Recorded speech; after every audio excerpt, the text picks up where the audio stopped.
Joining me today is Senator Frank LaRose, who is an Army veteran, currently chairs the Senate Transportation Committee and represents people of Summit, Stark, and Wayne counties.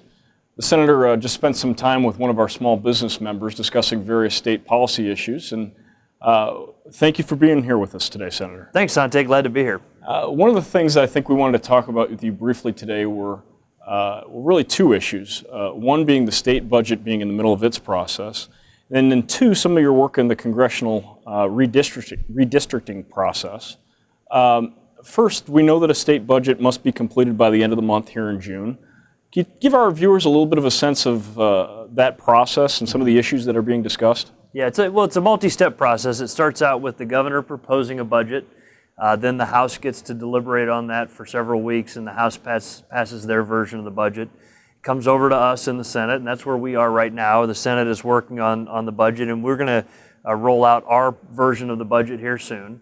And then once the Senate passes it, it goes to what's called conference committee, and that's where the House and the Senate work on their differences and compromise and find the ways to reach middle ground on points of difference. And then, of course, it goes to the governor for his signature. All of that has to be done by the end of the month of June. Otherwise, the state doesn't have money to operate, and we're not going to let that happen. We're going to pass a balanced budget well before the end of June, and I look forward to doing that. But it's not going to be easy this year.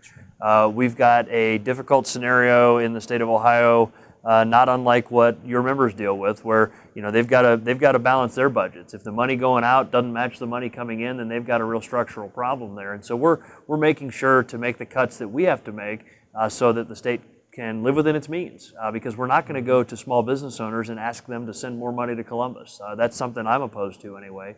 And I believe that we can preserve the small business tax cuts that we did in Ohio over the last few years, which are a very good thing. And at the same time, we can balance our budget. But that means several $100 million that we have to make up, and we're going to do it. And we know that in our state drawing of the maps, we've changed that process a little bit, hopefully in a way that will be a little bit more bipartisan. You've also spent some time on potentially changing the way we draw our maps congressionally. Can you talk a little bit about that? So the voters of Ohio, with overwhelming support, over 70% 2 years ago, supported Issue 1, which changed the way that state legislative districts are drawn. That's folks like me that serve in the state House and state Senate. And what that means is that starting in 2021, after the next census, we're going to have a much more balanced process where Republicans and Democrats have to sit down and compromise, which is not a dirty word. Compromise is how statesmen and women solve problems. They're going to have to sit down and compromise on maps that don't benefit one side or the other, but are reasonable maps for the state of Ohio.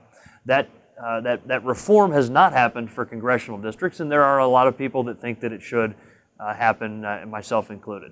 And what that means is that we need to put a process forward, and I've introduced Senate Joint Resolution 3 that would do this, that creates less of a winner-take-all scenario. Right now, if your party happens to hold the pen, then you can draw lines as you see fit. And that's great when your party holds the pen, but it's actually not great because it's bad for our democracy when you have so many uncompetitive districts. And so some people have said, well, Frank, why would you want to change this? It's benefited the Republicans over the last few cycles, and I concede that it has. But I've said this, it's tough love. I am a member of a party and a proud Republican and work hard at election season, but when the elections are over, it's time to govern. When we have so many people in uncompetitive districts, it hurts the way that we govern. Also this, it's more sustainable to have candidates that win the old-fashioned way. And that means that they win because they are harder working, better prepared candidates with better and more innovative solutions for how we govern our state and our nation.